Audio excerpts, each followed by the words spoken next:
Setidaknya saya tadi menangkap sedikit ini, tidak apa-apa ya moderator, sambil mengisi waktu 3 menit ini kan. Saya menangkap dari Bang Rudi ini mengenai surah Al-Baqarah ayat 79 ini diartikan secara literal. Dan di sini pun saya lihat tidak ada larangan untuk menulis Al-Quran, cuma menyatakan celakalah bagi orang yang menulis dengan tangannya sendiri, kitab dengan tangannya sendiri, kemudian berkata inilah dari Allah. Kalau dalam literalnya mungkin Di share screen aja. Ya, mungkin dimaksudkan Bang Rudi ini kalau menulis Al-Quran terus dijual dengan harga murah begitu itu. Bahasa literal seperti itu, mungkin celaka orang yang menulis Al-Quran terus dijual di pasar dengan harga 200.000. Itu literalnya. Tapi saya rasa kalau pemahaman saya tidak seperti itu.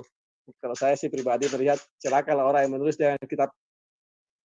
kitab dengan tangannya sendiri, artinya mereka mengarang suatu kitab, kemudian dia berkata ini dari Allah. Ini yang dimaksud di situ. Bukan maksudnya bahwa celaka orang yang menulis kitab dari Allah lalu dijual di pasar, bukan. Saya rasa begitu Bang Alif ya. Mungkin Bang Alif sambil menunggu 3 menit karena Bang Rudi belum puas tadi, dijelaskan lagi Mas saya ini. Sambil menunggu Bang Rudi siap. Oke, sudah. Aku sudah. Oh, sudah siap. Sudah. Oke, silakan timer tampilkan 20 menit. Kita akan masuk ke sesi yang panas ini, di mana para debaters kita, terutama sang debaters yang sudah kita akui pengalamannya di dunia debat ini, sudah jam terbangnya tidak perlu diragukan lagi. Ini berhadapan dengan Bang Alif, sang debaters yang kebetulan lebih banyak memberikan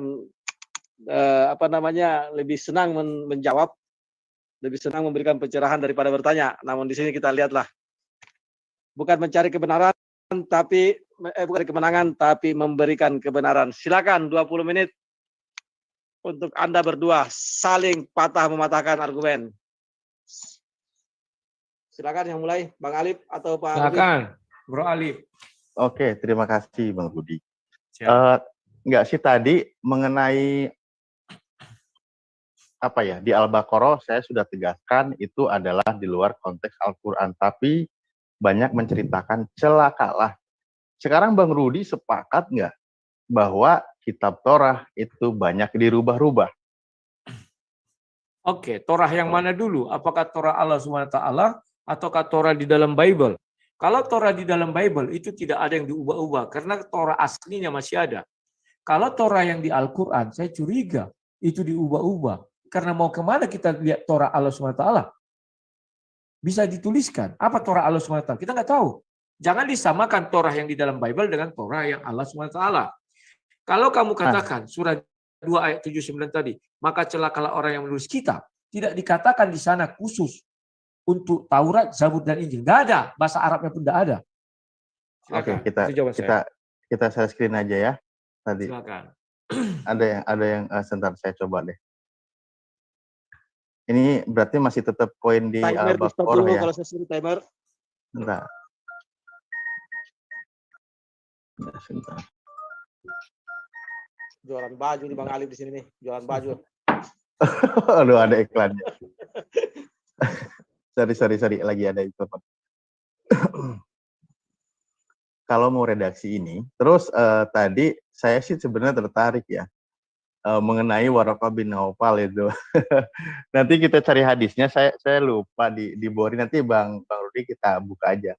Maksud kata bisa kubuka kan? Nanti. Oke, di sini ya. Nah, maka celakalah orang-orang yang menulis kitab dengan tangan mereka sendiri, kemudian berkata ini dari Allah, dengan maksud untuk menjual dengan harga yang murah. Nah, oke, saya simpan dulu segitu. Lalu kita ke ayat 80. Dan mereka berkata, neraka tidak akan menyentuh kami kecuali beberapa hari saja. Katakanlah, sudahkah kamu menerima janji dari Allah sehingga Allah tidak akan mengingkari janjinya, ataukah kamu mengatakan tentang Allah sesuatu yang tidak kamu ketahui? Oke, kita kembali lagi ke fokus ayat ini. Begini loh Bang Rudi Yones ya. Celaka orang-orang yaktubuna menulis kitab biaidihim dengan tangan mereka sendiri. Ya, berarti tangan-tangan mereka sendiri adalah yang tidak ada bimbingan dari penerima wahyu. Ya, ini saya sepakat. Kalau lihat sejarah, makanya saya tadi bilang, kenapa bukti mereka sama-sama ingin mendapat keuntungan. Kalau saya lihat aja, kalau di Bang Rudi Yohannes yang disebut katakan PL, itu saja sudah bertentangan dengan yang dipegang oleh pemegang Torah Yahudi. Ya, itu beberapa saya lihat. Justru contoh di kalangan di sini ya, saya Maaf, tidak akan itu kan kitab suci dari Yesus, Bapa di surga, bukan Allah SWT. Taurat Allah SWT kita nggak tahu apa isinya. Taurat. Kemudian Ah, Anda buat ayat 79, celakalah orang yang menulis. Tidak ada dikatakan di sana menulis kitab Taurat, Zabur, dan Injil. Disebutkan hanya kitab. Bahasa Arabnya pun tidak ada dikatakan itu. Kemudian ayat 80, mereka mengatakan kami hanya masuk ke neraka sementara saja. Baca surah Maryam ayat 71, bahwa semua nanti orang berdosa, orang muslim dimasukkan ke neraka baru dipindahkan ke surga. Baca hadis 60-80, dikatakan nanti di sana Nabi Muhammad bisa memindahkan orang dari neraka ke surga. Artinya mereka sementara aja dibakar. Maka saya percaya kalau ayat 79 digabungkan dengan ayat 70 dan 80 dan sesuai fakta, itu merujuk kepada orang-orang muslim yang menulis kitab suci dengan tangannya. Karena tidak ada satu ayat pun mengatakan penulisan surah Al-Baqarah oleh si Anu sudah sesuai dengan perintah Allah. Tidak ada. Hanya Injil lah menurut hadis 3 Bukhari yang ditulis dengan oleh Warakah atas izin Allah. Ini saya share screen-nya. Kebetulan saya sudah buka ini. Ini Warakah bin Naufal ya, ini. iya. Dia juga menulis buku dalam bahasa Ibrani. Juga menulis kitab Injil dalam bahasa Ibrani dengan izin Allah SWT. Jadi, kalau ayat surah 2 ayat 79 itu merujuk kepada Injil, keliru. Kenapa? Warakah bin Naufal menulis Injil itu atas izin Allah. Artinya Allah mengetahui dia menulis itu. Kenapa Allah juga menyangkal? Tak mungkin. Itu tak mungkin. Maka ayat itu, sebentar lagi. Ya, silakan. Ya, biar nggak kejauhan maksud saya di hadis tadi. Ya, oke. Ya, saya kembali. Sorry. Karena ini TikTok jadi ada hak untuk biar nggak kejauhan. Di hadis tadi ketika Warakah bisa menulis, cobalah dibaca teruskan. Jadi begini, memahami kalimat hadis, apalagi ya narasi hadis, artinya orang-orang itu yang bertauhid beriman kepada Allah Tuhan, ketika ada satu peristiwa yang istilahnya luar biasa, maka semuanya berkatakan contoh, biidnillah dengan seizin Allah, ini terjadi. Nah, itu kisahnya bukan berarti Allah itu menyuruh, mengizinkan atau memerintahkan Warakah bin Naufal menulis.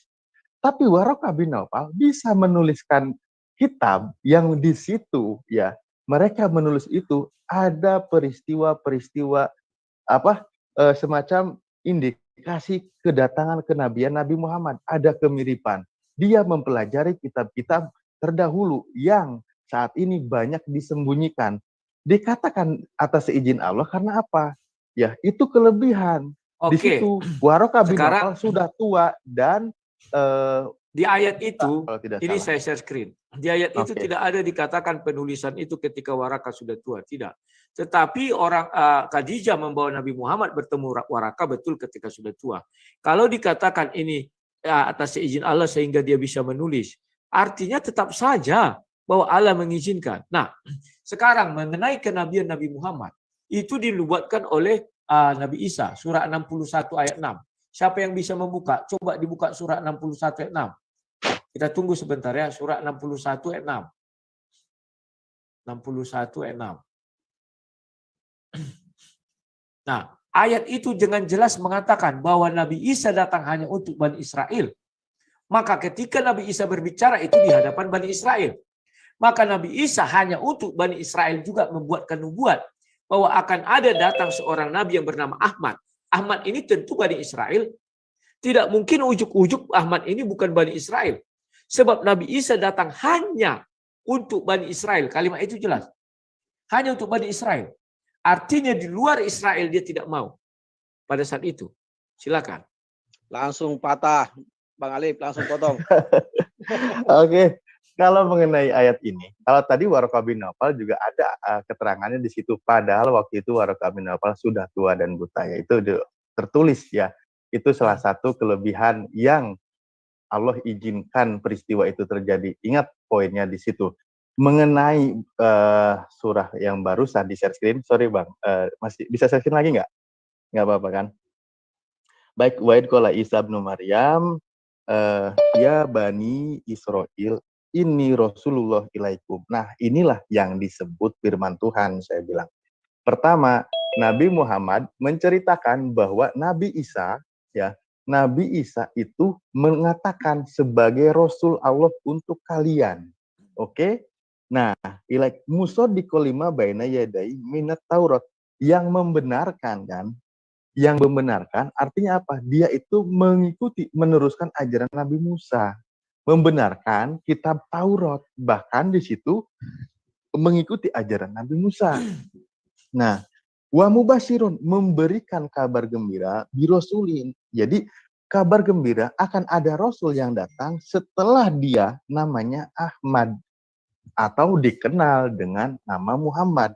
Ingat loh ya Bang, setelah Nabi Isa akan datang seorang rasul namanya Muhammad. Nah, Itu. makanya saya katakan, karena Nabi Isa untuk Bani Israel, maka Nabi yang akan datang itu adalah untuk Bani Israel juga.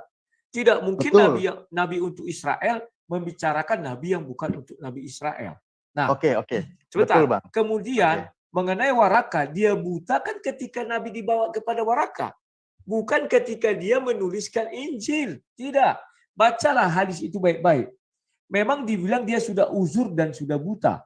Tetapi tidak dikatakan dia menulis Injil itu setelah dia buta. Nggak ada. Silakan. Ya dibuka aja tadi hadisnya, buka lagi aja. Mengenai Lagi kata penegasan inilah. Oke, tapi nggak apa-apa di ayat barusan begini. Tadi dikatakan berarti Nabi setelahnya. Ini dulu. Biar kita jangan keliru. Ini. Kalimat buta di situ ketika dia dibawa Nabi Muhammad bertemu dengan saudara ini. Ini. Oh, sebentar, mana dia buta ya? Pokoknya di sini adalah ini matanya buta ini. Waraka sudah tua dan matanya buta saat itu. Jadi saat dibawa Nabi Muhammad kepada Waraka, Waraka itu sudah matanya buta dan sudah tua. Bukan dikatakan waktu menulis Injil ini dia sudah buta dan sudah tua. Nggak ada itu. Silakan. Di situ ditegaskan atas seizin Allah. Pada saat itu dia bisa menulis, ya, bisa menulis kitab-kitab sebelumnya yang dengan bahasa Hebrew, yang bisa dibilang dia bukan mempelajari, ya kan? Dia orang buta. Nah, dia tidak belajar, orang buta, tapi dia bisa menulis. Udah tua lagi, atas seizin Allah. Tanpa seizinnya, Bang Rudi Yohanes pun nggak akan bicara di sini. Gitu loh. Itu logikanya. Walaupun Bang Rudi Yohanes tidak meyakini Allah itu yang esa yang kami yakini, gitu loh maksudnya. Walaupun Bang Rudi Yohanes tidak meyakini surah tadi, membacakan tadi, ya atas seizin Allah, Bang Rudi Yohanes bisa membacakannya. Gitu. Nah, mengenai tadi, berarti Nabi setelah Isa untuk Bani Israel. Iya, saya yakinkan. Tapi, apakah untuk Bani Israel saja? Tidak. Bahkan, wa ma arsalnaka illa rahmatan lil alamin. Bukan cuma Bani Israel. Seluruh bangsa. Bahkan seluruh rahmat. Ketika kita bicara Waraka tadi, matanya buta, tidak ada disebutkan dia lahir buta, tidak ada. Kamu harus cari hadis yang mengatakan Waraka lahir buta. Yang pertama. Tetapi dijelaskan ketika Nabi dibawa kepada Waraka, dia sudah tua dan uzur dan buta. Maka dia bisa mengatakan namus. Dari mana dia bisa mengatakan namus? Kalau dikatakan, wah itu atas seizin Allah dia bisa mengatakan namus. Tidak. Dia minimal harus pernah mendengar dan membaca. Sekarang dia menulis Injil atas seizin Allah. Artinya Allah mengizinkan. Kalau Allah tidak mengizinkan, maka dia tidak akan pernah menulis Injil. Tidak akan diizinkan. Kan demikian. Sama dengan sekarang. Saya bicara ini atas izin Allah. Artinya saat ini Allah mengizinkan saya bicara. Kalau enggak, nyawa saya dicabutnya. Saya tidak bisa bicara apa-apa. Kemudian ya makanya dia atas izin Allah bisa menulis. Artinya Tuhan mengizinkan melihat dia menulis. Kalau Tuhan tidak mengizinkan, nyawanya dicabut. Kemudian mengenai kamu katakan bahwa Nabi Muhammad itu untuk Bani Yahudi, tidak. Ayatnya ada mengatakan kami mendatangkan Nabi untuk kaumnya masing-masing. Dan ada ayat memang betul bahwa Nabi Muhammad untuk seluruh alam, betul. Tetapi Iya. faktanya Nabi Muhammad hanya untuk orang Islam, tidak bisa untuk orang Kristen, tidak bisa untuk orang Hindu, tidak bisa untuk orang Buddha, nggak bisa itu. Oke, baik Bang Rudi, saya tangkap Nah. dulu poinnya biar nggak kejauhan ya. Kalau ditanyakan Warakah tidak dilakukan buta, kapan dilakukan buta dan kapan? Ya udah kita cari bareng-bareng atau Bang Rudi aja cari kapan Warakah bin Naufal buta gitu. Kalau Gitu. menurut ayat Untuk itu dia membuktikan. buta setelah tua. Kan ada ayatnya dikatakan saat ini dia buta. Pada saat itu dia buta. Ini. Perlu iya, jadi gini dulu Bang Rudianus, kita jelasin dulu. Yang pernah saya dengar juga Warakah bin Naufal ini memang petualang, artinya pencari kebenaran, mempelajari beberapa kitab. Bahkan ada 2 kawannya, saya lupa namanya, perlu dicari lagi literaturnya ya. Mohon maaf, tapi saya tidak sebut. Nah, Warakah bin Naufal fokus di mempelajari kitab-kitab yang ditulis di sini. Sehingga apa? Di kitab-kitab terdahulu yang mungkin tidak termasuk di kanonik dan lain sebagainya, saya tidak akan banyak lebar ke sana. Di situ banyak indikasi kenabian datang pada Nabi Muhammad. Bahkan bukan hanya Warakah sebenarnya. Rabi-rabi Yahudi banyak kok yang jadi sekarang lucu Injil kanonik? Allah SWT tidak mengenal Injil kanonik. Ini bukan Allah tentang SWT hanya mengenal Injil Warakah. Bedakan Injil Allah SWT dengan Injil Yesus Kristus. Itu beda, nggak sama. Kisah Warakah itu diceritakan di mana, Bang Rudianus? Ini mengingatkan kebetulan Warakah bin Naufal adalah paman dari Siti Khadijah. Betul. Kan begitu. Dan Kebetulan juga dia ketika dari Nabi Muhammad dibawa, dia sudah tua. Tidak ada dikatakan dia buta dari muda, nggak ada. Itu tugas Anda, bukan tugas saya mencari kapan Warakah buta. Kalau tugas saya, tolong percaya pada omongan saya bahwa dia itu bawakan buktinya. Kan begitu. Carikan ini loh dia dikatakan buta dari lahir, baru saya percaya. Coba kita redaksi. Baru itu tadi hadis Bukhari nomor berapa? Kalau 3. Sebentar, karena saya juga pernah nyimpan. Stop timer. Toleransi dari moderator, stop timer dulu. Nomor 3 ya? Ya. Sebentar, saya lagi cari dulu. Nggak apa-apa, kalau mau sambil ngomong dulu nggak apa-apa. Ya, ini kita perlu penegasan di stop timer dulu, biar tidak gantung ini barang, ya kan? Soalnya ini kata insya Allah ini disamakan dengan surat izin. Silakan Bang Amir, Pak Khalid. Sebentar. Saya lagi cari dulu kalimat. Karena hadis ini panjang bener yang pernah saya baca. Ya.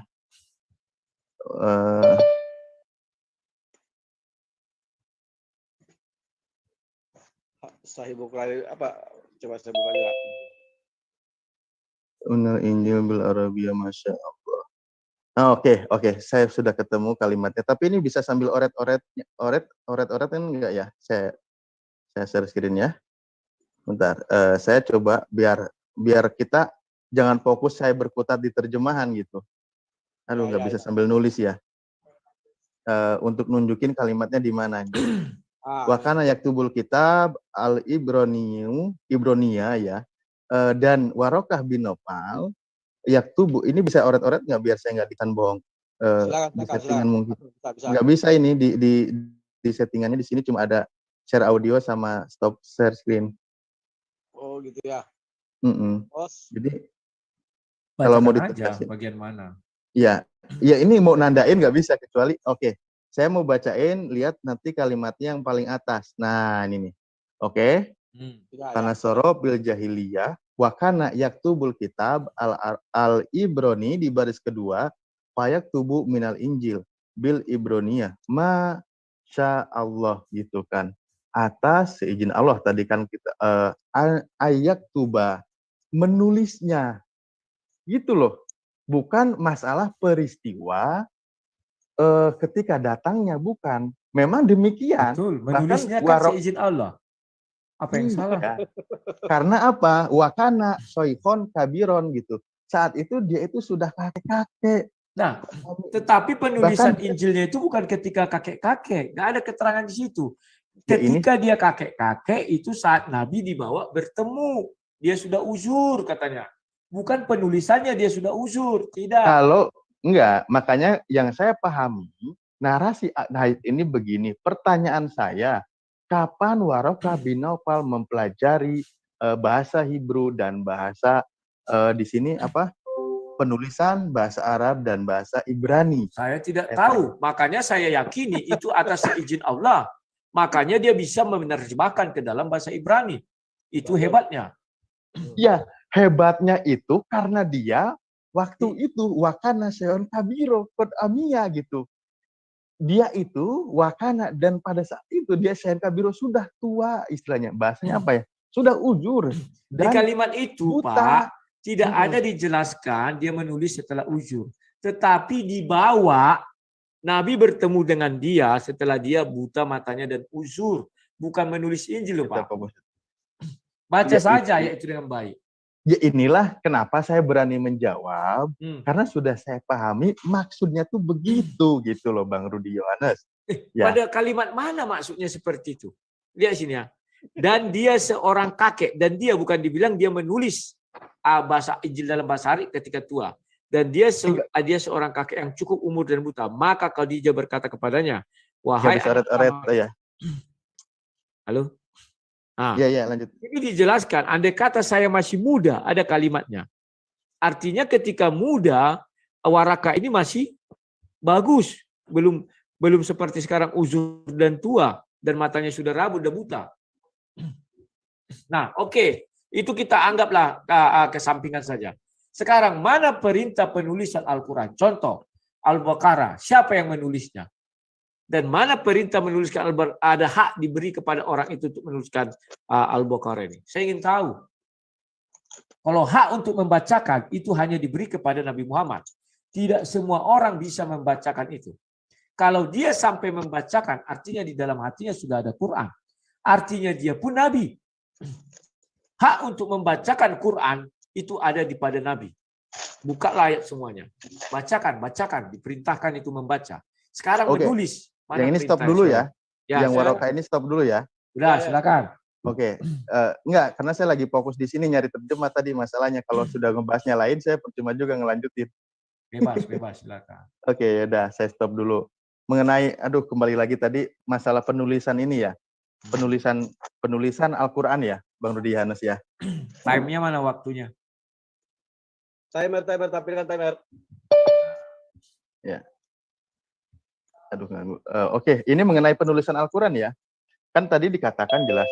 Pertama begini loh Bang Rudi Yohanes, jangan menafsirkan lalu mengeneralisir. Sekarang begini ya, kalau saja, oke, ayat tadi diceritakan bahwa mereka ya menulis, kalau kamu memaksakan penafsiran menulis Al-Quran, dan itu berbeda, hadamin ingdilah mengatakan ini dari Allah, tapi ayatnya berbeda, itu di mana kamu ceritakan? Kalau memang ada, okelah dia kena oleh ayat ini. Permasalahannya adalah ayat Al-Quran dituliskan tidak dibeda-bedakan sesuai dengan pewahyuan yang diterima oleh Nabi Muhammad. Dari zaman masanya, Bang Rudi jangan bilang kapan itu penulisan berbeda, tidak bisa. Zaman Nabi Muhammad menerima wahyu, Zaid bin Sabit sebagai sekretaris yang banyak menuliskan wahyu, para sahabat yang tidak disebutkan satu persatu, bahkan waktu itu Sayyidina Ali, Abu Bakar yang masuk Islam semua ikut menghafal Al-Quran dan semuanya berada di dalam kepala, dan untuk merapikan kebetulan masih ada dalam masa kenabian, maka dituliskan Al-Quran itu. Bahkan makanya penulisan Al-Quran bisa saja bergeser. Maksud saya begini, bergeser dari awal yang tidak ada nikut menjadi ada nikut. Karena apa? Itu akan disebarluaskan. Sebenarnya gampang saja melihatnya itu. Sudah diperintahkan bahwa Al-Quran itu milik Nabi Muhammad. Hanya Nabi Muhammad yang berhak mengucapkannya. Orang lain tidak berhak. Karena disimpan di dalam hati Nabi. Maka kemudian dipindahkanlah ke dalam buku. Yang mengoreksi buku ini tidak ada. Nabi sudah wafat. Maka ada, Bung. Siapa? Ketika penulisan Al-Quran mengulang, mengoreksi ayat, Zaid bin Sabit itu didampingi oleh Nabi Muhammad. Nah, sekarang saya tanya. Apakah Quran itu turun sudah berupa Al-Baqarah, Maryam, Ibrahim, segala macam, atau hanya yang disampaikan secara lisan itu? Tentu Al-Quran turun sudah disepakati sesuai dengan peristiwa. Berarti tidak seperti yang kamu pikirkan, bahwa Al-Quran yang diturun ke dalam Nabi Muhammad menyampaikan surah Maryam ayat 16, dan ceritakanlah Nabi Muhammad ketika Maryam hendak melahirkan dan mengasingkan diri ke timur Baitul Maqdis. Bukan begitu. Langsung dibantah, Pak Latif. Silakan. Surah Maryam 22. Surah Maryam, apakah begitu? Berarti sudah tidak berupa buku. No, diucapkan oleh Nabi Muhammad, didengar oleh para sahabat agar tidak lupa Sudah banyak pakai yang surah menulisnya. Pakai surah Belum Maryam. dikatakan surah Maryam. Nah, Makanya sekarang siapa yang mengelompok-kelompokkan itu menjadi surah Maryam? tentu Nabi Muhammad. Sapi betina, lebah, segala macam. Atas kesepakatan Nabi Atas Muhammad. kesepakatan, bukan atas seizin Allah dan bukan habis meledak. Nah, Bang Rudi tidak tahu ayatnya. Aduh, Suzana datang ini. Timernya ini ya, mau nggak mau kencang bagaimana kita bicara kalau timer sudah meledak. Aduh, 1 menit ini vokal bener ini. Ingat, ati Allah wa ati Rasul. Taati Nabi Muhammad yang disapa diikuti. Itulah wahyunya. Jangan dirubah-rubah. Oke, itu aja. Terima kasih karena waktu habis. Oke, itu sekedar terlep saat bom tadi cuma tidak terdengar. Ya, tarik napas, minum teh dulu. Alhamdulillah, mantap sekali TikToknya ini. Barusan saya menyimak debat TikTok ini di mana pihak dari Kristen yang terus menyerang dan Bang Alif alhamdulillah bisa bertahan terus. Iya, sekali lagi kami sampaikan kepada yang di live chat, di YouTube-nya Rudy Johannes, Sang Debaters, di YouTube-nya MDM Channel, UA Empire, dan lain-lain. Barang siapa yang mau menjadi narasumber di sini, bisa menghubungi nomornya Humas kita Sri Padukari di 0819 33 63 7358. Semoga dari pihak Kristen mungkin insya Allah bersedia untuk jadi narasumber di sini. Kami akan sambut dengan hati yang senang. Di sini dialognya santun, tanpa hujat. Insya Allah menjadi pencerahan bagi masing-masing penganut agamanya. Ya, untuk closing statement masing-masing kita kasih waktu 7 menit ya, host. Biar agak-agak ini saya sampaikan apa yang mau disampaikan, dirangkum apa yang tadi disampaikan. Sebab karena tadi dari pihak Muslim yang duluan opening, kesempatan pertama untuk closing ke sang debaters dulu. Cuma sebelumnya barang siapa yang mau bertanya nanti silakan resen dari sekarang. Ini kayaknya hangat ini. Silakan sang debaters, waktu dan ruang kami persilakan untuk closing statement. 7 menit dimulai saat Anda berbicara. Terima kasih. Sebelumnya saya ucapkan terima kasih ya karena saya sudah bisa masuk ke room ini, karena ini saya pikir baru ya, saya belum pernah masuk ke room ini dan ternyata sudah banyak yang kenal ya dengan saya. Terima kasih semuanya. Terima kasih kepada moderator yang sudah mau meluangkan waktunya sampai jam 22.22 sekarang. Terima kasih juga kepada Mas Alif. Terima kasih kepada pemilik room. Terima kasih kepada seluruh kru daripada MDM. Dan ya, kalau ada kata-kata yang kurang berkenan mohon dimaafkan. Dan kalau saya tadi bertanya terus, bukan karena keinginan saya ingin bertanya terus, tetapi memang Bro Alif lebih pingin katanya ditanyai ya. Terima kasih ya. Betul sekali. Ya, artinya orang bisa menggali dan melihat apa sih yang terjadi. Nah, sekarang saya kembali kepada jalurnya. Bahwa di dalam closing statement saya ini, bahwa kami itu diciptakan Tuhan serupa dan segambar dengan dirinya. Maka suara itu adalah kami katakan sebuah benda atau gelombang lah ya, gelombang suara yang memiliki arti yang dapat didengar oleh manusia. Sehingga ketika Tuhan kami berfirman, dia bisa menulis itu di 10 loh batu itu, hukum Taurat itu langsung ditulis dengan tangan Tuhan. Saya tidak tahu apakah di ajaran Islam loh batu itu ditulis Musa, apa ditulis Tuhan, atau ditulis malaikat, atau ditulis Jibril atau siapa ya, kita nggak tahu. Tapi kalau di dalam Bible dijelaskan itu Tuhan langsung menulis dengan tangannya sendiri. Kemudian, maka Tuhan pun berfirman ke dalam dunia. Apakah Tuhan itu seperti manusia karena berfirman? Tidak. Manusia yang mengambil rupa Tuhan. Bukan Tuhan yang mengambil rupa manusia. Bagi kami kemahaan Tuhan itu bukan karena dia tidak bisa bicara atau tidak bisa menulis. Tapi bagi kami kemahaan Tuhan itu karena dia bisa apapun yang dilakukannya, manusia bisa mengerti. Itulah hebatnya Tuhan.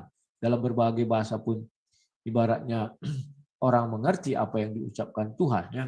Dan penulisan Injil itu jelas dikatakan ilham daripada Roh Kudus. Artinya ketika pembukuan pula Roh Kudus itu membimbing, ketika mengumpulkan juga Roh Kudus itu hadir dan ada. Jadi kalau kalian misalnya tidak percaya itu hak kalian, tetapi hak kami untuk mempercayainya. Dan kita tidak bisa saling memaksakan kehendak. Nah, demikian juga ketika kita bicara Quran, surah 2 ayat 79 jelas mengatakan, celakalah orang yang menulis kitab suci itu dengan tangannya sendiri. Kitab di sana tidak dikatakan Zabur, Taurat, dan Injil, tetapi kitab, ya, kitab Tuhan. Jadi orang-orang itu kalau menulis kitab, maka celakalah. Dan faktanya, Al-Quran itu ditulis dengan tangan manusia. Ya, dan tidak ada dikatakan di situ Tuhan membimbing penulisannya, tidak ada dikatakan di situ sudah sesuai kehendak Tuhan atau sesuai izin Tuhan, tidak ada. Dan perintah itu adalah untuk membacakan. Kalau kita tidak percaya bahwa dalam pembacaan itu sering salah, bagaimana kalian bisa percaya Pak para Hafiz itu juga tidak salah? Kan demikian. Jadi jangan menggunakan standar ganda. Dan dalam penulisan Al-Quran ini, sudah jelas itu dibukukan setelah Nabi Muhammad wafat. Memang ada yang mengatakan bahwa ketika Nabi masih hidup, saya pernah baca hadis juga, Nabi meminta orang tuliskan, maka dituliskan. Tetapi itu berapa ayat? Kan kita nggak lihat apakah 6.000 lebih ayat itu ada hadisnya satu-satu. Saya nggak tahu demikian. Dan ketika Nabi pun mengucapkan itu tidak berurutan. Karena di hadis itu ada dibilang misalnya An-Nur 4, tiba-tiba melompat lagi ke surah yang lain, ya. Kok jadi An-Nur? Surah 4 An-Nisa, sorry. Tiba-tiba melompat ke katakanlah surah 5. Demikian, ya. Jadi tidak berurut. Dan Nabi pun tidak pernah mengatakan misalnya surah Maryam 1 ayat 1, enggak ada gitu. Tetapi Nabi menyampaikan isinya. Karena kalau diucapkan Nabi surah 1 ayat 1 berarti itu sudah di dalam hati berupa buku. Ya. Dan penamaan surah-surah itu pun kita jelas zaman Nabi belum ada, dan ketika Allah menurunkan asbabun juga kita lihat turunnya surah. Contohnya ketika dibilang An-Nisa 4 itu dijelaskan itu karena ada satu peristiwa. Bukanlah karena diucapkan itu ayat sudah ada, tidak. Tetapi peristiwa itu terjadi baru turunlah ayat itu. Beda dengan kalau sudah ayat itu ada baru dibacakan. Itulah sebabnya saya katakan saya perlu bukti mana perintah untuk menuliskan Al-Quran. Kalau ditanya larangan penulisan Al-Quran tidak ada, maka penulisan Taurat, Zabur, dan Injil juga tidak ada. Kan demikian. Kita harus berlaku sama, tidak bisa standar ganda. Nah, Taurat, Zabur, dan Injil apakah diturunkan juga berupa buku? Tidak juga. Itu juga disampaikan dengan lisan. Maka di situ Allah mengatakan, celakalah orang yang menulis dengan tangannya sendiri. Dan faktanya, semua kitab suci itu ditulis. Al-Quran itu tidak dikatakan kitab suci pertama sekali, tetapi Al-Quran atau lafalkan atau diucapkan, ya, yang suci, begitu. Jadi jelas dari situ kita melihat berbagai perbedaan, tetapi kami tidak bisa memaksakan kehendak kami kepada kalian karena itu iman kalian. Kalian juga tidak bisa memaksakan kehendak kepada kami karena itu iman kami. Ya, kita imani iman kita masing-masing, tapi di dalam ruang diskusi ini kita bisa bertanya jawab dan bisa saling membantah. Tetapi di luaran sana nanti kita tidak bisa saling berbantahan karena itu iman masing-masing. Oke. Itu yang bisa saya sampaikan. Lebih dan kurangnya mohon maaf. Terima kasih kepada MDM. Terima kasih. Oke, terima kasih Bang Rudi. Alhamdulillah sudah melakukan closing statement yang indah, merangkum dari sesi ke sesi dari awal tadi sampai sesi debat, beliau merangkum semuanya dan disampaikan dalam closing. Dan selanjutnya nanti mohon Bang Rudi tetap stay di sini karena sudah banyak yang partisipan yang ingin bertanya ini. Dan bagusnya kalau bisa ada teman-teman Bang Rudi juga yang dibawa masuk ke sini biar imbang nanti karena narasumber kami ini kan senang menjawab. Kalau tidak ada pertanyaan dari pihak Kristen kan kurang ramai kayaknya. Jadi selanjutnya closing statement dari narasumber Muslim, Bang Alif, semoga bisa memberikan closing statement dan pencerahan yang jauh lebih indah lagi. Silakan waktu dan ruang Bang Alif 7 menit saat Anda mulai berbicara. Terima kasih moderator, juga terima kasih kepada Bang Rudi Yohanes sebagai narasumber dari pihak Kristen. Kita sama-sama saling mengapresiasi dari diskusi yang cukup bermartabat ini ya. Oke, saya mengapresiasi juga Bang Rudi. Terima kasih. Kita tidak apa dalam hal saling mempertahankan argumentasi ya mengenai pemahaman-pemahaman. Dan saya juga alhamdulillah berusaha untuk lebih mendalami lagi apa yang kami yakini gitu. Hal yang menarik memang membahas ini. Justru ini titik sentral dari terjadinya persimpangan memahami kalimatullah atau yang dikatakan firman Tuhan. Karena ada dua sisi yang berbeda. Kalau seandainya ayat ini yang tadi Bang Rudi Yohanes justru atas seizin Allah, Bang Rudi Yohanes menitik beratkan di surah 279, maka saya fokuskan juga di closing statement di sini tanpa mengurangi rasa hormat. Makanya banyak terjadi perselisihan ketika firman Tuhan yang awal memang diucapkan oleh para rasulnya, lalu ditulis oleh para pengikutnya. Saat pada masa disaksikan mungkin masih dalam koridor yang sama. Ketika semakin ke sini bergeser, ya banyak sekali yang merubah-rubah ayat-ayat yang Tuhan firmankan ketika menurut di surah 2 juga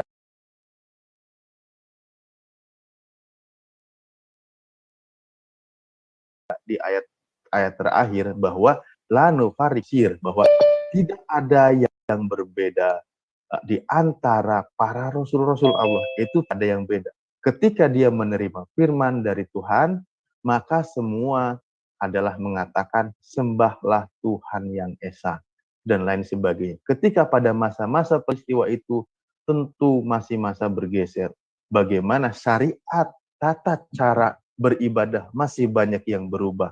Ketika masih banyak yang berubah, maka Allah tidak menjamin firman Tuhan, firman Allah yang diterima oleh Nabi Musa akan kekal abadi di bumi ini. Maksudnya catatan-catatannya tidak dirubah. Karena apa? Akan datang masa periode kerusuhan sebelumnya yang akan meneruskan, memperkuat, meluruskan kembali ketika terjadi kesalahpahaman. Sehingga sampai kedatangan masa kenabian Nabi Muhammad. Semua Nabi Muhammad adalah membenarkan rasul-rasul sebelumnya. Semua mengatakan bahwa beriman kepada Allah. Seperti Nabi Musa diperkenalkan innani anallah. Nabi Isa juga ketika ditanya, apakah engkau mengaku Tuhan? Tidak, saya hanya seorang hamba dan saya hanya menyembah engkau, dan inilah jalan yang lurus ketika menyembah engkau ya Allah gitu. Di dalam Al-Quran semua sama narasinya. Disinilah terjadi kesalahpahaman. Kenapa? Ketika firman itu sendiri atau kalimatullah itu sendiri berubah menjadi manusia. Sebagai pesan yang memang termaktub, tertulis di Al-Quran, yang ditulis, yang kami pelajari, maka pesan terakhir adalah untuk Bang Rudi Yohanes di surah An-Nisa ayat 171. Saya screen aja ya, mumpung masih ada waktu. Stop dulu bentar. Saya tidak memaksa untuk Bang Rudi Yohanes menerimanya juga, tapi juga saya tidak akan minta untuk Bang Rudi Yohanes membantahnya. Sebentar. Aduh. Ya, baik. Ketika dikatakan ayat tadi 79 tidak disebutkan Al-Quran, disinilah menariknya juga. Ya ahlal kitab, di sini juga tidak dikatakan Al-Quran, tapi dipertegas lagi ya. Anda harus paham maksudnya kemana. La taglu, janganlah kamu berlebihan fidinikum, di dalam agamamu. wala taqulu 'alallah illal haq. Janganlah kalian ya mengatakan terhadap Allah kecuali yang benar, karena Allah itu al-haq, yang maha benar.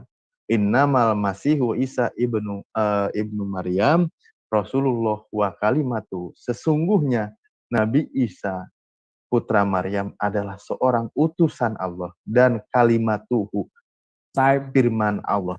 Kita pahami kalimatuhu di sini adalah Nabi Isa diciptakan dengan firman-Nya, karena Allah Maha Kuasa. Dengan satu firman-Nya jadilah, maka itu jadi. Ketika saya berkuasa punya uang, pesan kopi sama Bang Rudi, kopi, nah cukup ngomong demikian, nggak lama datang, kopi itu datang di meja saya. Saya kuasa dong punya uang. Kalau nggak dikasih nanti bisa dimarahi.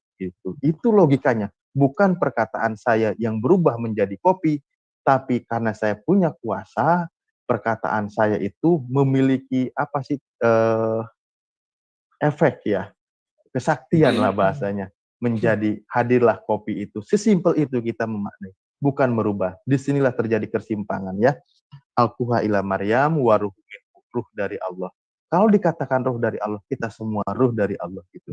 Disinilah di Al-Quran ayat dengan lengkap menjelaskan, meluruskan pemahaman, meluruskan pemahaman ketika menyalah artikan apa itu kalimatullah atau firman Allah, apa itu ruhullah, apa itu ruh dari Allah. Ya, kami tugasnya hanya sekedar bantu mengingatkan dan meluruskan. Terlepas dari itu, silakan Bang Rudian yang menerimanya. Terima kasih untuk semuanya atas waktunya juga. Akhirul kalam. Assalamualaikum warahmatullahi wabarakatuh untuk sahabat muslim semua. Selamat malam Bang Rudi. Masih ada timernya ternyata. Udah nggak apa-apa. Kita nunggu bareng-bareng aja di suara bom. Oke, terima kasih Bang Alip yang memberikan closing statement yang cukup indah juga. Ya, sebelum ke sesi tanya jawab, izinkan saya selaku moderator untuk melakukan closing statement juga dengan mengambil kesimpulan dari dua narasumber kita barusan, yang dimana semoga dalam mengambil kesimpulan ini saya bisa berlaku adil di antara keduanya. Kalaupun ada keberpihakan nanti, mohon dimaafkan. Itu cuma naluri saya sebagai seorang muslim mungkin ya. Ya, saya menyimpulkan begini bahwa dari closing Bang Rudi mengenai karena topiknya tadi ini adalah firman Tuhan manakah yang benar, apakah yang dalam Bible dan di Al-Quran, jelaslah bahwa masing-masing pihak akan mengklaim semuanya masing-masing inilah firman yang benar. Dari menurut Bang Rudi, firman di pemahaman keyakinan dia itu adalah suatu gelombang suara yang bisa dituliskan, bisa juga menjelma dan bisa turun ke bumi seperti firman yang menjadi manusia, terus ketika dia berkata itu pun adalah firman yang disampaikannya. Dan dari pihak muslim sudah menjelaskan tadi mengenai firman Allah itu ada namanya kalimatullah, firman akli dan apa tadi, semuanya menyimak. Dan masih banyak lagi sebenarnya yang mungkin mau disampaikan, cuma waktu yang tidak cukup. Dan kita semua di sini merasa saya mempercayai bahwa masing-masing narasumber kita ini sangat kuat pada kepercayaan dan keyakinannya masing-masing. Adapun yang disampaikan itu bukanlah untuk dirinya sendiri, melainkan kepada para pemirsa, netizen yang di luar sana, yang insya Allah yang nonton di YouTube di MDM ini akan mencapai jutaan orang dari waktu ke waktu. Yang semoga saya pribadi dan semuanya yang mendengar dan menyimak bisa mendapat manfaat dari apa yang disampaikan oleh narasumber kita. Ya, demikianlah. Nanti kita akan lanjut ke sesi pertanyaan dari partisipan, dimulai dari yang narasumber, dari yang paling pertama Raisen. Oke, silakan Bang Firman, yang paling pertama Raisen. Silakan waktu kita berikan ke Bang Firman untuk menyanggah atau bertanya. Di sini boleh partisipan boleh memberikan tanggapan, boleh menyanggah pernyataan dari dua narasumber dan boleh bertanya. Silakan Bang Firman. Oke, terima kasih untuk moderator. Saya ingin bertanya dengan Rudi Yohanes tentang ketuhanan Yesus dan tentang pribadi Yesus untuk mengetahui kebenaran itu sesuai dengan fakta dan keadaannya, sesuai masuk di dalam sejarah. Nah, pertanyaan saya sendiri, Yesus itu ada nggak dibuktikan bahwa Yesus itu pernah hadir di muka bumi ini? Silakan Bang Yohanes. Apa tadi? Apa hadir dalam dunia? Yesus itu pernah ada betul nggak di muka bumi ini? Oh, oke, aku jawab. Kalau sesuai iman kami, Yesus itu pernah hadir di dunia. Dan sesuai catatan sejarah juga demikian. Maaf dulu Bang Rudi, Bang Firman tolong mic-nya dijauhkan dulu, agak ini terlalu kencang mic-nya. Ya. Noise. Silakan Bang Rudi lanjutkan. Ya. Kalau menurut iman kami, Yesus itu pernah ada di dalam dunia ini. Dan itu bukan tokoh fiktif ya. Kalau orang bilang fiktif, lo kok nggak bisa nampak wajahku ya? Halo? Apa yang terjadi? Bang Rudi tolong dikeraskan suaranya Bang Rudi.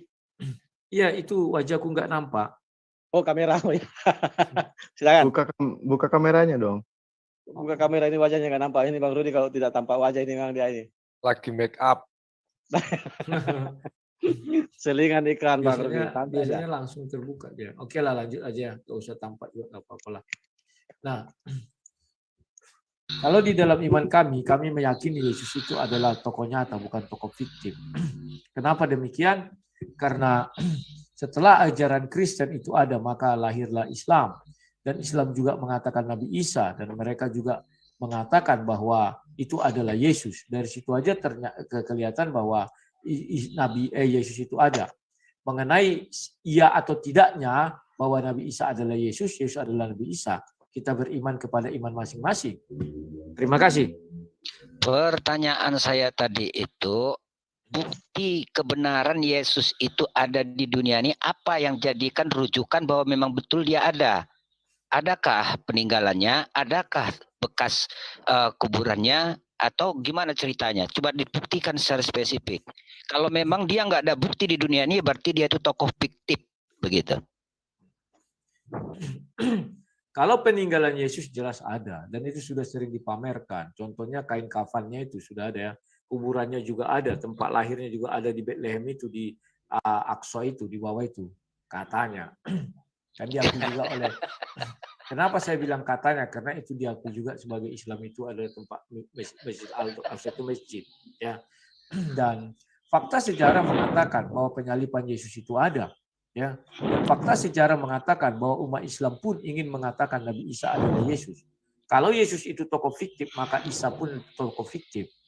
Jadi kalau kami jelas mengatakan bahwa Yesus itu ada di dalam dunia ini, dan ketika dia naik ke surga banyak orang menyaksikan, itulah murid-murid dan sebagainya. Tetapi kalau kita mau bicara fiktif nanti, apakah ada peninggalan Nabi Nuh misalnya? Oke, Nabi Nuh ada Adam. Atau adakah peninggalan siapa lagi? Idris, Khidir, misalnya di apa kalian? Bahkan Nabi Muhammad misalnya. Karena sekarang juga ada yang mengatakan itu, ini, dan itu. Tentu kita tidak terima. Ya berjalan sesuai iman masing-masing. Itu yang bisa saya jawab, silakan. Iya, buktinya nggak bisa dibuktikan berarti kan? Hanya keimanan saja ya, itu Bang Rudi ya. Kenapa tidak bisa dibuktikan? Kan sudah saya jawab. Kuburannya di mana? Anda bukan mendebat saya. Oh iya, oke, betul Bang Firman. Ini bukan debat dengan Pak Rudi. Oke, terima kasih Bang Rudi Yohanes atas informasinya. Mudah-mudahan kita semua selalu diberikan rahmat, diberikan suatu kesadaran sehingga kita tahu dengan yang benar. Amin. Ya, terima kasih. Amin. Ya, terima kasih. Oke, untuk selanjutnya Bang Dia. Silakan Bang Dia. Waktu dan ruang kita persilakan Bang Dia untuk open mic. Bang Dia. Bang Dia kalau mungkin ya silakan. Di mute tadi. Saya di mute. Oke. Ya. Oke, assalamualaikum warahmatullahi wabarakatuh, saudara Muslim. Salam sang debater. Saya mau sedikit menjelaskan. Mungkin tadi ada pemilihan kata yang agak berbeda ya. Jadi kanonisasi atau kodifikasi Al-Quran sudah diletakkan dan dipatenkan oleh Nabi Muhammad ya, bahwa ayat terakhir itu Al-Maidah, dan Al-Maidah ayat terakhir itu ada diletakkan di ayat yang ketiga. Jadi bukan penulis. Jadi penulis Al-Quran itu hanya menuliskan ke dalam media tulis, tapi tidak melakukan kodifikasi atau kanonisasi, karena yang mengkanon dan mengkodifikasi itu Nabi Muhammad. Itu aja penjelasan singkat. Yang pertanyaan saya adalah, Dalam Yohanes 5:37, ya, saya bacakan. Mungkin kalau ada yang mau share, silakan bisa di-share screen. Yohanes 5 ayat 37, Bapa yang mengutus aku, dialah yang bersaksi tentang aku. Kamu tidak pernah mendengar suaranya, rupanya pun tidak pernah kamu lihat. Nah, ini ya, jadi mengenai suara jelas nih. Cuman yang menjadi pertanyaan saya adalah di Matius 3:17. Ya.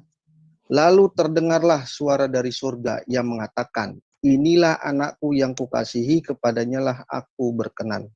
Menurut Bang Yohanes ini kontradiksi atau tidak? Gitu. Oke, jawab langsung kah? Ya, terima Silakan. kasih. Silakan. Pertama, saya akan menjawab kanonisasi yang kamu bilang itu.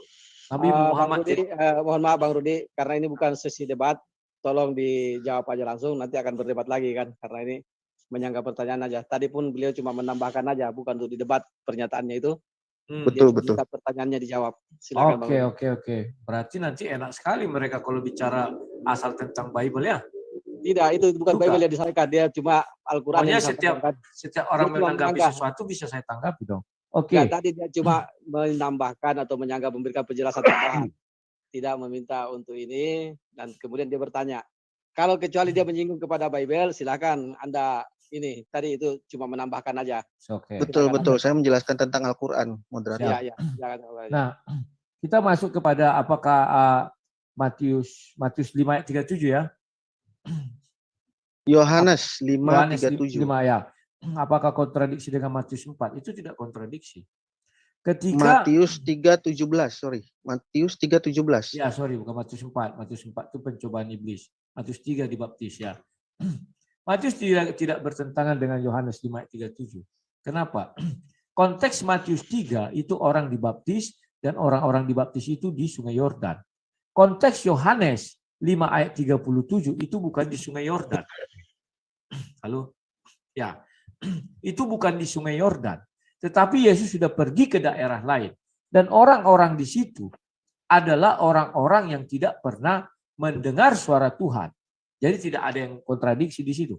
Kecuali Yesus mengatakan itu ketika dibaptis. Selesai Yesus dibaptis, burung merpati itu datang dan roh Allah di atas dan Bapa berfirman. Yesus mengatakan tidak seorang pun pernah mendengar suara Bapa. Itulah baru namanya kontradiksi. Tetapi kisah di Yohanes 5 ayat 37 bukanlah ketika dibaptis itu. Silakan. Boleh saya sanggah atau terima aja nih, Silakan. moderator? Silakan. Ada waktu untuk menanggapi. Silakan. Oke. Ini kita lihat kalau Yohanes 5:37 ini kan bisa dianggap sebagai gronslah atau grunom atau aturan mendasar, bahwa di dalam perjanjian lama pun demikian. Tuhan tidak pernah dilihat, suaranya pun tidak pernah didengar. Itu. Nah, ini sebenarnya kontradiksi karena kamu di situ akan berlaku terus sampai sekarang. Dia sudah Kata membahas kamu di Bible situ loh. tidak, sebentar. Kata kamu di situ, oke, kalau gitu saya tanya, apakah kamu di situ sudah begitu. selesai? Nah, apakah kamu di situ sudah selesai atau kamu di situ masih berlaku sampai sekarang? Itu selesailah pertanyaan saya. Ah, gitu, baru mantap. Jadi kalau Mantap, dia mantap. menjelaskan Iya. Bible kan jadi nggak asik dong. Saya nggak bisa menjelaskan punya kalian enak-enak membicarakan. Oke. Saya buka ya ayatnya yang ke-37. Bapa mengutus aku. Ingat ya. Di sini jelas Yesus mengatakan bahwa Bapa tidak ada lagi berfirman ke dalam dunia, tetapi sudah mengutus firman-Nya ke dalam dunia. Itulah Yesus. Dialah yang bersaksi tentang aku. Jadi semua ucapan Yesus itu adalah kesaksian Bapa itu sendiri. Dan itu sudah sering saya jelaskan. Contohnya ketika kalian melihat video call saya ini dengan kalian, itu adalah utusan saya yang bersaksi, bukan sang debaters, tetapi Rudi Yohanes. Kamu tidak pernah mendengar suaranya. Artinya orang-orang yang ada di situ tidak pernah mendengar suara Bapa. Rupanya pun kamu tidak pernah melihat. Betul. Siapa yang melihat rupa Bapa, dia akan binasa seperti Musa. Tetapi Musa tidak, kalau dibilang tidak pernah mendengar suara Bapa, itu keliru. Musa mendengar dengan jelas suara itu. Adam pun mendengar.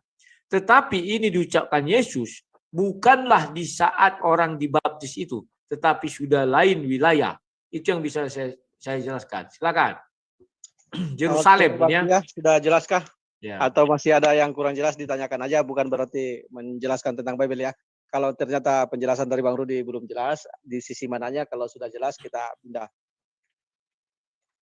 Silakan penanya lain karena ada jam Oke, ini biar 11. berimbang kita pertanyaan dari pihak Kristen dulu. Kayaknya ada Bang Rido, ini Rido Agus. Kita dahulukan dulu Rido Agus biar berimbang untuk bertanya ke narasumber Muslim.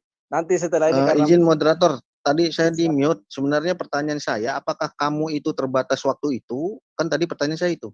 Atau kamu itu masih berlaku sampai sekarang? oh iya itu silakan Itu silakan pertanyaan dulu, saya tadi. Bang Tadi saya di Sang mute Debater. soalnya. Maaf. Oh silakan sang debaters. Kayaknya Kenapa? Kamu itu di ayat berapa itu? Halo? Bang Dia termute lagi kah Bang Dia ini, mana dia? Yang Yohanes 5:37 tadi kan kata Bang Rudi Yohanes pada saat sudah di Galilea ya. Ini di Yerusalem. Oke, di Yerusalem. Nah, pertanyaan saya, apakah kamu itu di Yohanes 5:37 hanya untuk di Yerusalem atau juga berlaku untuk selanjutnya? Nah, Sampai iya, sekarang. tahu. Kamu itu sampai sekarang atau cuma sebatas di Yerusalem doang? Itu aja. ini. Ya, kejadiannya ini adalah di Yerusalem. Maka ketika di Yerusalem itu orang tidak lagi mendengar suara Bapa di surga, tetapi suara Yesus. Nah, kalau kita merujuk kepada kisahnya Paulus juga mendengar suara Yesus. Dan Yesus mengatakan, setelah aku nanti naik ke surga, maka aku akan mengutus Roh Kudus. Jadi kami tidak mendengar lagi suara Tuhan, tetapi Roh Kudus yang di dalam diri kami itulah yang berbicara. Silakan. Selesai ya. Oke, berarti berlakunya saat itu aja kata kamu, Pak Bang Dia. Iya. Terima kasih. Oke, jadi begini karena untuk supaya berimbang, siapa tahu juga Bang Rudi Johannes masih ada yang ditanyakan. Boleh Bang Rudi Johannes nanti bertanya kepada yang raisen, bukan ke narasumber ya, karena sudah bertanya ke narasumber tadi ke Bang Alif. Nanti moderator akan kasih kesempatan ke narasumber untuk menjawab pertanyaan dari Bang Rudi, biar berimbang ini. Soalnya kepengenan juga kalau Muslim terus yang bertanya kan. Nah, di sini kita kasih kesempatan dulu ke Bang Rido. Bang Rido kita dahulukan. Silakan Bang Rido untuk mengajukan pertanyaan ke narasumber Muslim. Baik, terima kasih. Shalom, suara kedengaran? Kedengaran jelas, silakan. Iya, ini mau tanya sama Bang Alif ya, Alif. Ya, silakan. Halo, Bang Alif. Iya, siap dengar. Iya. Ini saya mau nanya tentang kitab Taurat Musa ya. Di dalam Al-Quran itu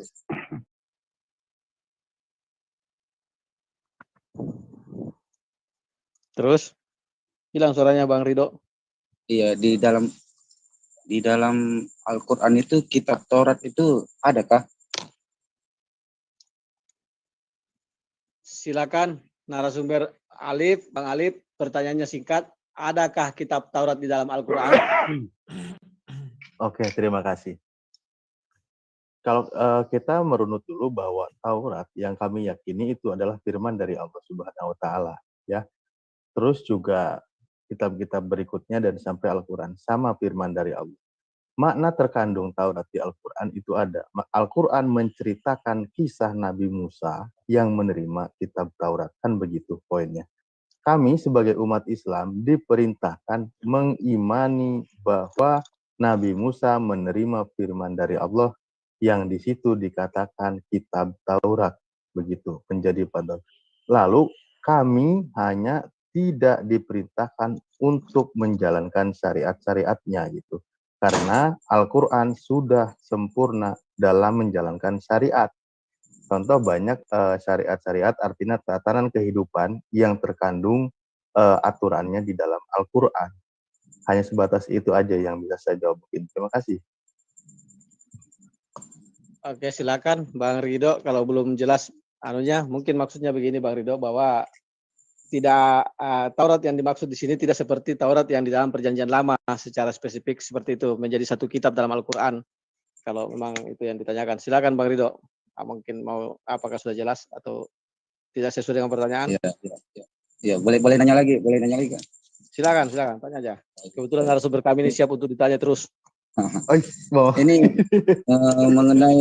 mengenai teks originalnya kitab Taurat Musa itu teks originalnya bahasa apa tuh Pak? Pak Alif? Original teks kitab Musa tentu bahasa yang digunakan pada saat Nabi Musa. Nah, silahkan kita sama-sama pahami bahasa apa yang digunakan oleh Nabi Musa. Itulah firman Allah yang diucapkan oleh Nabi Musa. Begitu. Iya, Oke, terima bahasa kasih. apa? Sebentar Bang Rido, nanti setelah satu penanya Muslim, kami berikan lagi kesempatan kepada Anda bertanya lagi. Pokoknya Baik, berkali-kali terima Anda kasih. bertanya tidak ada masalah sini. Iya. Sang debaters pun kita berikan kesempatan untuk bertanya lagi. Kalau nanti ada beberapa Muslim yang resen di sini, saya rasa banyak yang siap untuk menjawab kalau sang debaters bertanya dalam sesi ini. Selanjutnya kita berikan kesempatan kepada Ua Empire, sang pemilik channel. Silakan Ua Empire. Waktu dan Terima ruang. kasih. Silakan. Assalamualaikum warahmatullahi wabarakatuh. Salam Waalaikumsalam. Bang Rudi. Ini mungkin kedua belah pihak ya, saya bertanya secara umum saja. Dari tadi kita bahas masalah keberadaan ayat kitab suci kita masing-masing.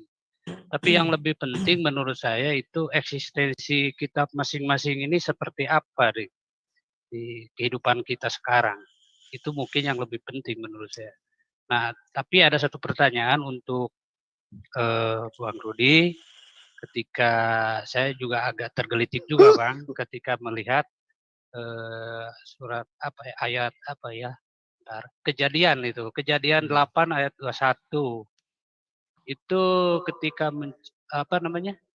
yang bunyi mencium itu kan, Tuhan berfirman dalam hati. Nah, ini macam gimana itu penulis bisa menuliskan itu gitu. Itu satu. Yang kedua mungkin ke Bang Alif juga, Pak Alif. Kita perbandingkan kitab Al-Qur'an ini, ayat Al-Qur'an dengan Bible ini. Mana sih yang lebih condong yang lebih cenderung yang lebih realistis? Itu sih maksudnya. Saya inginkan dari Bang Alif Al-Quran itu realistis seperti ini, dari Bang Rudi Alkitab itu realistisnya seperti ini. Itu saja sih mungkin. Terima kasih atas waktunya, moderator. Assalamualaikum warahmatullahi wabarakatuh. Oke, terima kasih Bang Ua. Saya bisa menangkap. Nanti saya ulangi lagi pertanyaannya. Tapi untuk pertama kita berikan kesempatan dulu kepada Bang Rudi untuk menjelaskan ayat yang bertanda biru di layar sekarang ini. Ini mungkin maksudnya bagaimana caranya penulis bisa tahu tentang firman Tuhan yang di dalam hatinya saja. Artinya kan tidak ada yang mendengar ini.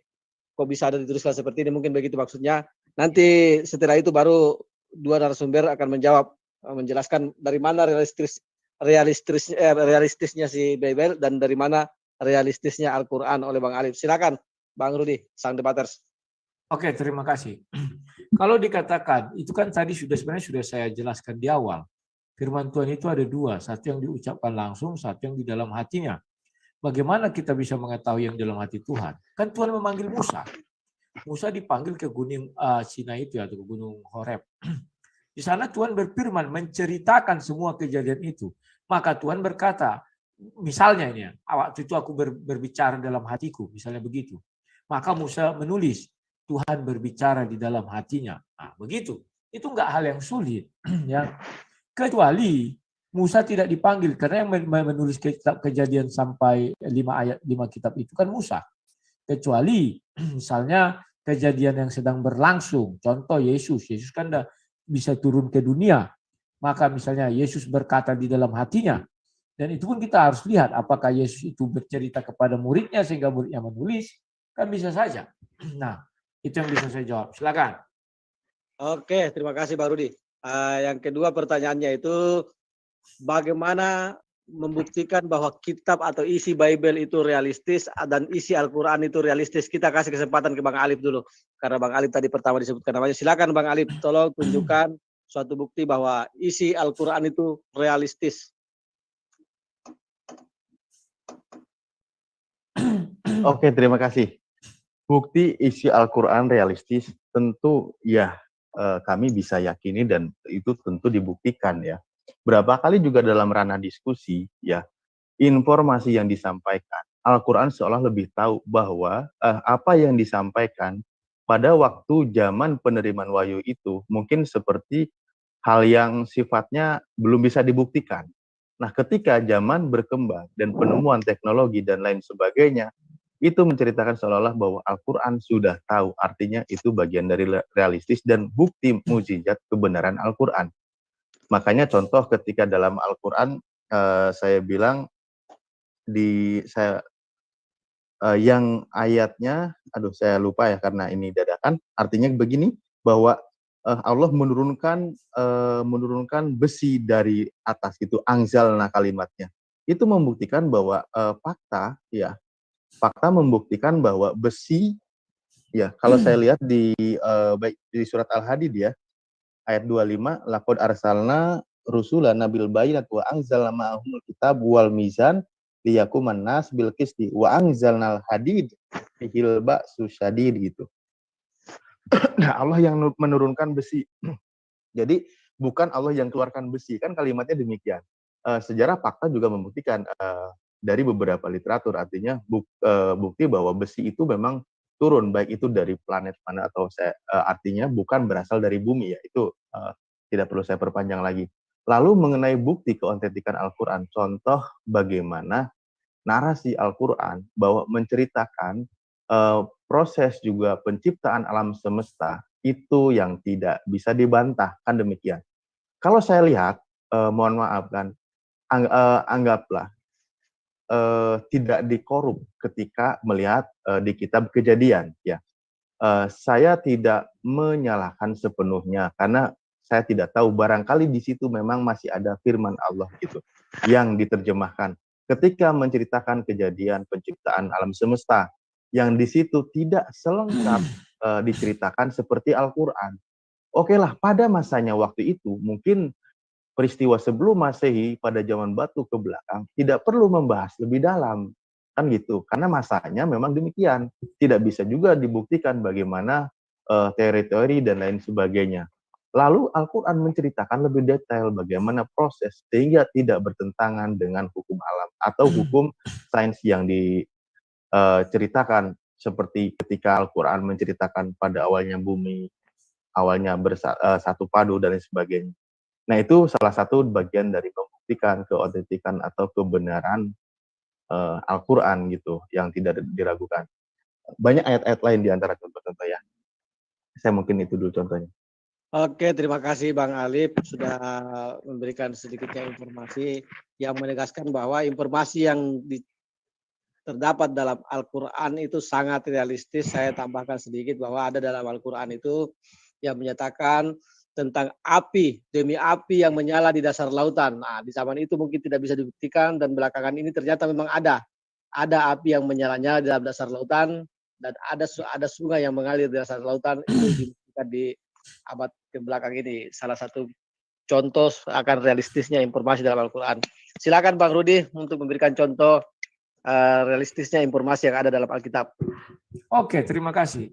Kalau saya melihatnya sederhana, bahwa realistisnya isi Alkitab, orang Muslim suka mengutip-ngutip Alkitab, suka menyamakan nabinya dengan nabi-nabi yang ada di kitab suci orang Kristen. Mereka seolah-olah tidak bisa lepas dari Alkitab itu. Contoh, kita tetap ngotot bahwa Ibrahim dengan Abraham tidak sama. Tetapi kawan Muslim tetap ngotot Ibrahim adalah Abraham. Terpujilah Tuhan. Artinya tanpa sadar mereka mengatakan bahwa Bible inilah yang realistis. Bahwa Ibrahim itu adalah Abraham. Kemudian kita lihat Musa. Musa di dalam Injil, di dalam Bible berbeda dengan Musa di dalam Al-Quran. Realistis. Kawan-kawan Muslim tetap mengatakan sama. Demikian Yesus dengan Isa itu sudah jelas berbeda. Tetapi mereka tetap mengatakan Isa adalah Yesus. Itulah realistisnya Bible itu. Kenapa saya katakan demikian? Sekalipun mereka tidak mengenal, Bible tidak mengenal Nabi Muhammad, tetapi mereka berusaha mengatakan Bible inilah kitab suci yang benar. Sekalipun ada ayat mengatakan diubah-ubah. Diubah-ubah tetapi tetap mereka merujuk kepada yang diubah itu. Kan realistis.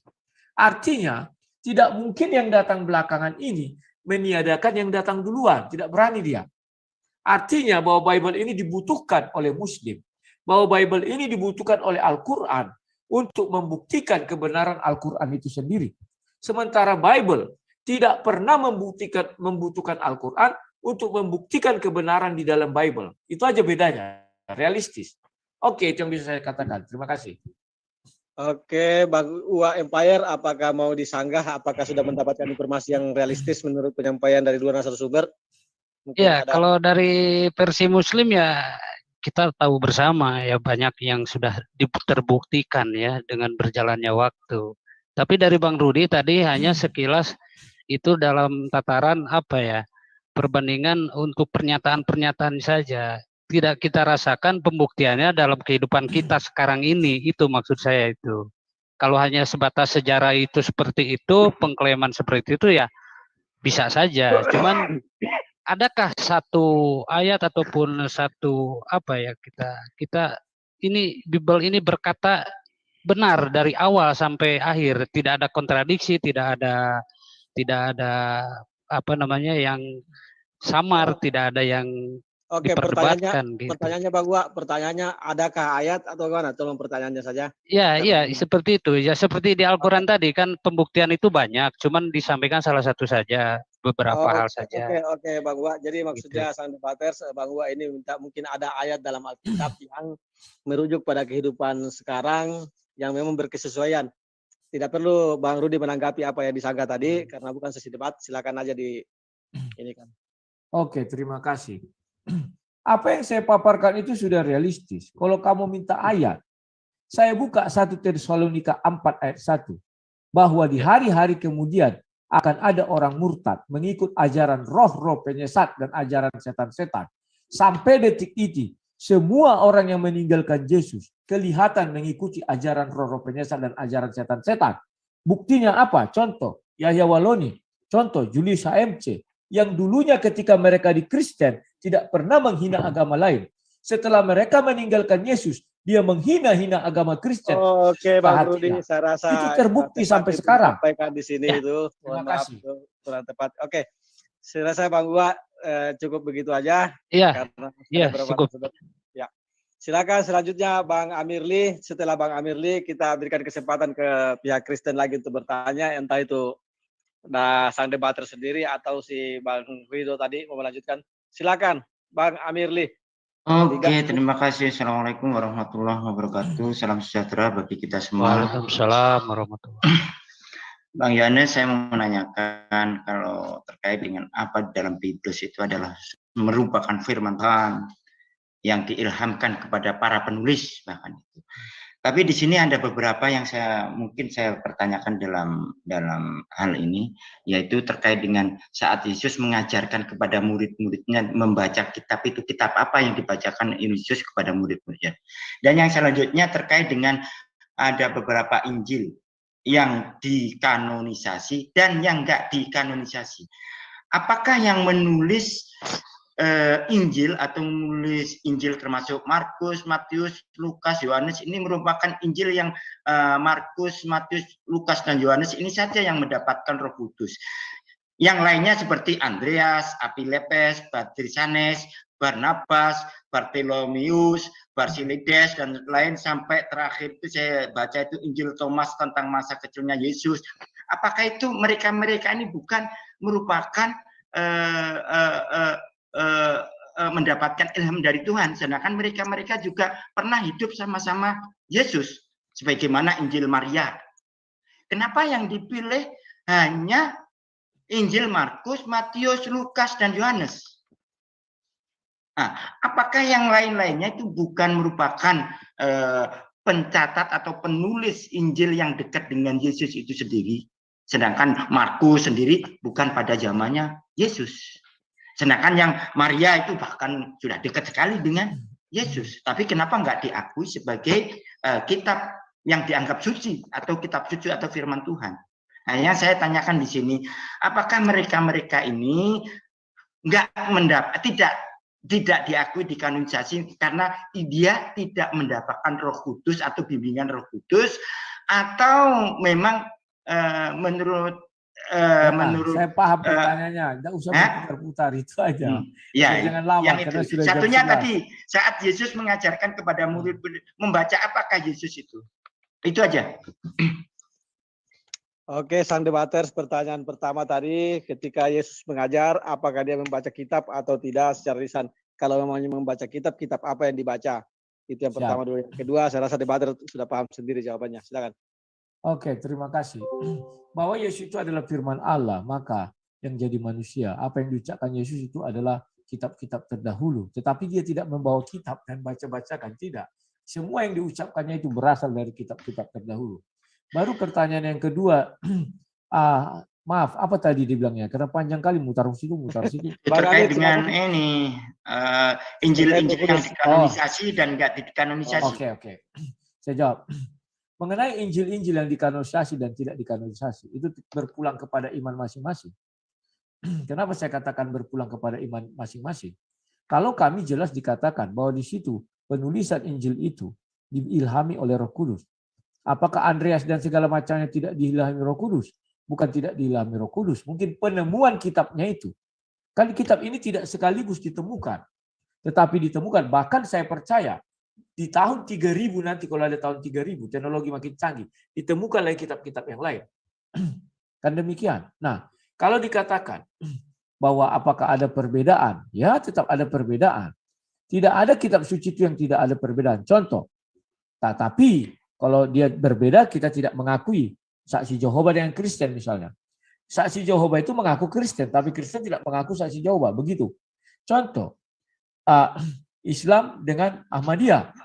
Di dalam kitab Ahmadiyah, Nabi Isa itu memang tidak mati, tetapi disalibkan ia dan dikuburkan ia, dimasukkan kubur, tetapi dia tidak mati, keluar dan pergi ke Kashmir dan di sana hidup di Kashmir dan umurnya 120 tahun. Tidak tertulis juga.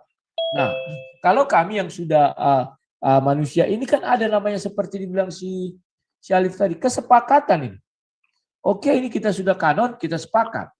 Maka dibuatlah Injil yang sekarang ini, Bible itu.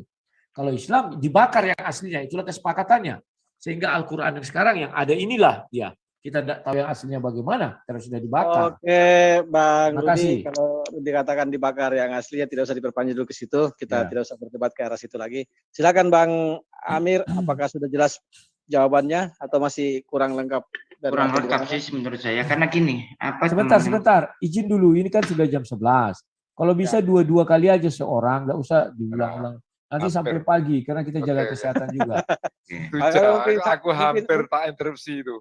Mungkin sampai debaters juga mau bertanya, enggak apa-apa setelah ini. Enggak, karena aku sudah jam 11, kalau gitu aku izin dulu lah ya. Karena mataku sudah 5 watt, gimana itu? Ya udah deh. Ya udah. Apa-apa. Silakan.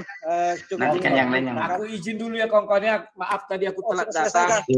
Kukira tadi dengan si One Way, rupanya dengan Alif. Makanya One Way bilang, Bang aku tak berdebat lagi di mare ustadku katanya. Makanya, oke ya, terima kasih semuanya. Maaf ya, aku mataku udah 5 watt ini ya. Oke, terima kasih. Ya, Kalau ada aku teman yang izin. bisa masuk sini. Silakan.